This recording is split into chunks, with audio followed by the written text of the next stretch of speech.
So now some of the problems with the Marxist perspective seems to be that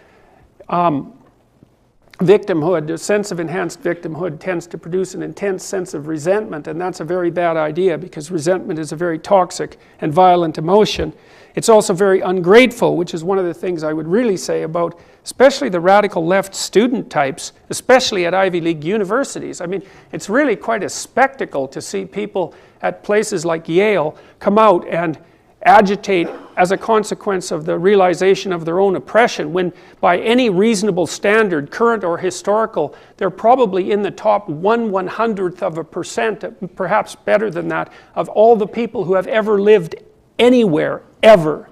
And so it's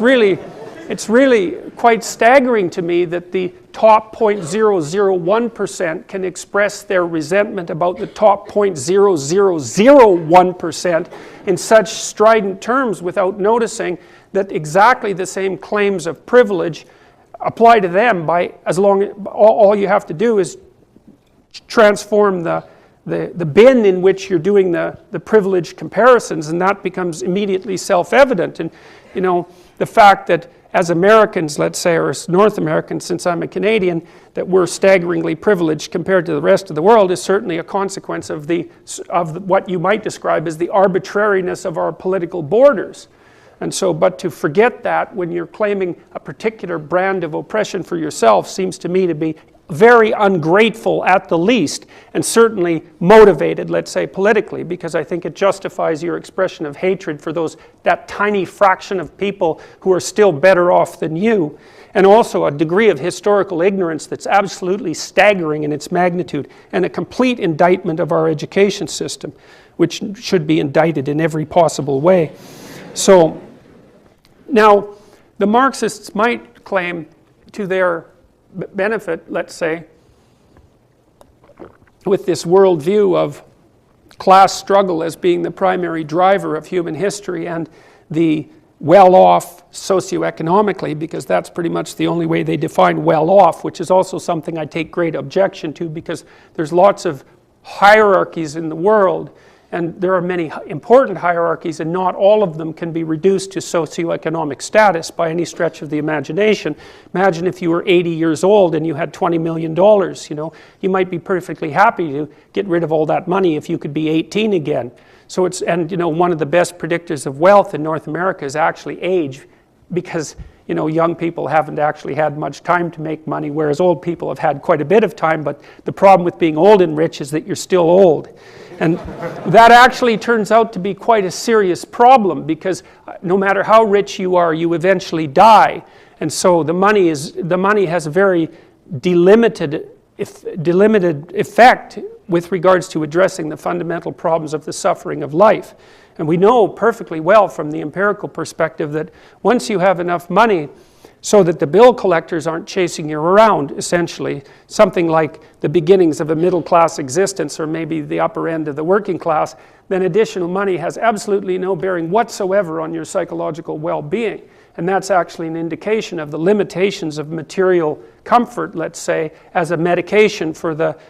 suffering that's attendant on life. It's another thing that's very weak about the Marxists, and I think very interestingly contradictory, because they're very anti-capital in their structure, but they're so damn materialistic that it's absolutely mind-boggling, because the Marxists are actually more convinced that money is useful than most capitalists, as far as I can tell, because they believe that money is in fact the solution to all life's problems. The problem is that just the right people don't have the money. And I think that's a staggeringly naive perspective, because there's many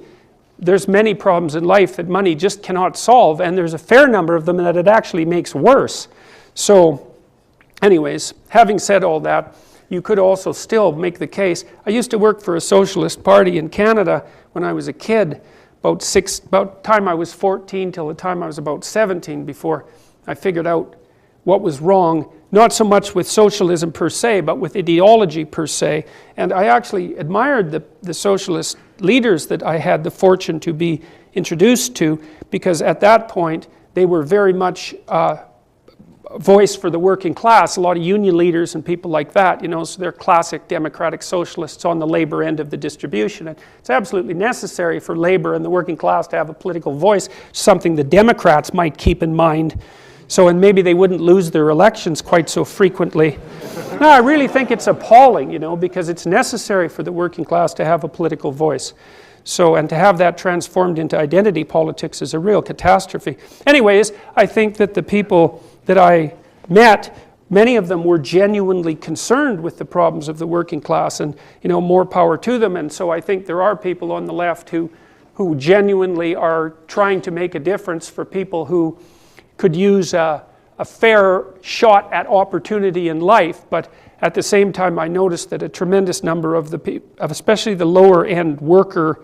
party worker, protester types, were more peevish and resentful than good-hearted and kind. And it was about that time that I came across George Orwell's famous critique of left-wing thinking in the UK, in a book called Road to Whig and Peer, where he basically made the claim that the socialists that he knew, especially the middle-class ones, didn't give a damn about the poor, they just hated the rich. And that's, I mean, that is something worth thinking about for a very long period of time, because hatred actually turns out to be a very powerful motivation. You know, and if you think about the sorts of things that happened in the Soviet Union and all these places that were supposed to be workers' paradises, if you look at the outcome and you had to infer whether it was goodness of heart and kind-heartedness and care for the working man that produced the genocides, or outright bitter resentment and hatred, it's a lot easier to draw a causal path from the negative emotion to the outcome than from the positive, kind-hearted benevolence to the outcome. You just don't get gulags out of benevolence. That's just not how it works. So I think the bloody historical evidence is clear, although I have read the most convoluted, pathological, pathetic, twisted rationalizations of what happened, say, in Stalinist Russia that you could possibly manufacture. It's as if a stack of corpses that would reach halfway to the moon isn't enough evidence for the pathology of a certain form of belief. So, well, some people can't be convinced by anyone's death but their own, I suppose.